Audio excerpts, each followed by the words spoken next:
अभी हम लोग कंजक्शन अनटिल, अनलेस और व्हेन, व्हाइल का देखेंगे कि इसका यूज कहां कहां हम लोग करते हैं। अनटिल का यूज टाइम सूचक शब्दों में करते हैं, मींस समय सूचक शब्दों में।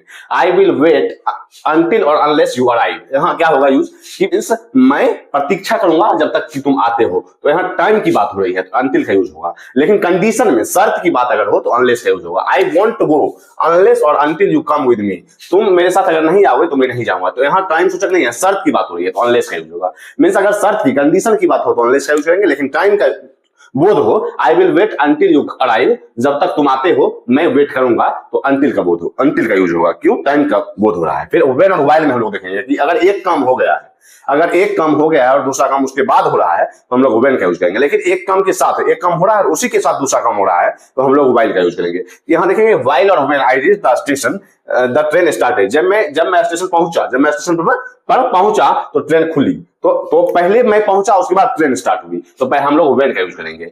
लेकिन यहां देखिए कि व्हेन और while I was watching TV my mother was cooking, जब मैं टीवी देख रहा था उसी दौरान, जब मैं टीवी देख रहा था उसी दौरान मेरी मां खाना बना रही थी। मींस एक काम जब हो रहा था तो उसी समय दूसरा काम हो रहा था, मींस दोनों काम साथ साथ हो रहे थे, तो हम लोग व्हाइल का यूज करेंगे। एक काम हो गया और दूसरा काम स्टार्ट हुआ हो, उसके बाद वो काम होने के बाद दूसरा काम स्टार्ट हुआ हो तो हम लोग व्हेन का यूज करेंगे। लेकिन एक ही काम के साथ, मींस दोनों काम एक साथ हो रहा हो तो हम लोग व्हाइल का यूज करेंगे। और अनटिल में हम लोगों ने देखा कि अगर टाइम की बात हो तो हम लोग अनटिल का यूज करेंगे, लेकिन कंडीशन की बात हो तो हम लोग अनलेस का यूज करेंगे।